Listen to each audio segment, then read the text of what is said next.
War. What does war mean to a man, a fighter, a soldier, a lamb led to the slaughter? What does it mean to a physical body on the brink of extinction, and a soul about to meet its creator? Is it worth engaging in? Is it worth causing death? Is it worth sacrificing oneself? Each person, whether man or woman, must determine for themselves what is worth fighting for.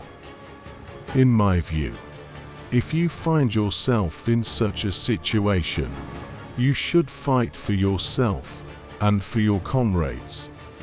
Politics lose their significance there, particularly for a soldier on the battlefield. The rules are straightforward. Do not be a coward. Do not betray your comrades. Do not spread panic. Fight with all your might and fury. Be smart, fast, and relentless. If you will fall or run, your comrades are now exposed, and someone will die. Uphold the fighting spirit. Follow orders. Do not sabotage or neglect your duty. Report intelligence.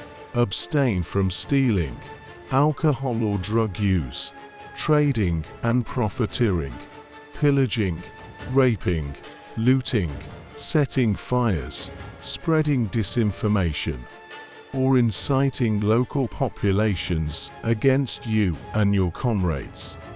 Such actions directly assist the enemy. Punishment should be swift and severe, brutal, inevitable, presenting an extremely clear and vivid example for others.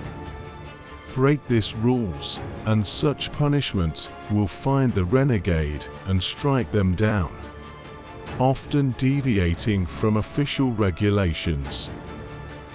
All of the above differs from compelled surrender under the laws of war, but even then, it is frequently disregarded.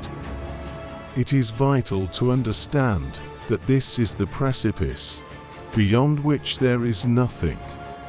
Nothing that will matter once one is swept over the edge. Only you and your comrades keep you in this world. If your comrades are corrupt, your survival in this world will be short-lived as well. Corrupt individuals must be eliminated, for they pose a greater threat than those unfortunate souls on the opposing side of the battlefield. They are just like you, teetering on the brink of death or something even worse. This is not an excuse for any crimes, particularly fascism. Those who incite, plan, and issue orders must be held accountable. These are simply the realities of war as I comprehend them. Perhaps I am mistaken. However, I do know that at any moment, regardless of the documents or symbols they employ to conceal it, we can all be sent to our deaths. The reality is that those who hold resources, influence, and political power tend to cling to it and resist relinquishing it to others. The powerful have long held an advantage over 99.9% of the population, as their families have possessed wealth and power for generations, if not centuries. They shape and control the information and history that reach us, presenting it in a manner that suits their interests.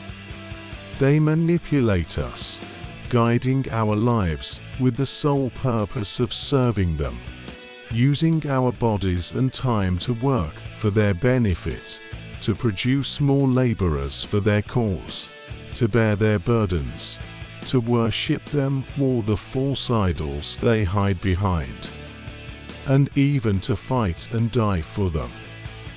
They consider themselves the self-proclaimed masters of this world. Am I mistaken? Are they deluded? Who can prove them wrong? It is a well-known truth that absolute power corrupts absolutely. They have established systems that grind down individuals, starting from small units to tens, hundreds, thousands, and millions. Alone, or even with 1,000 others, you cannot dismantle the system. In geopolitics, global processes occur, resembling the shifting of tectonic plates. An ordinary person can scarcely exert influence on this, which means it all boils down to how one will be crushed in battle or in civilian life. The only difference is that 40 years or so, for someone evaporating under artillery fire, compress into a fraction of a second while consciousness still exists. War is a monstrous entity. War is hell. It compels one to embrace it and consumes the soul. It is not worth it, but we have no choice, because we are damned.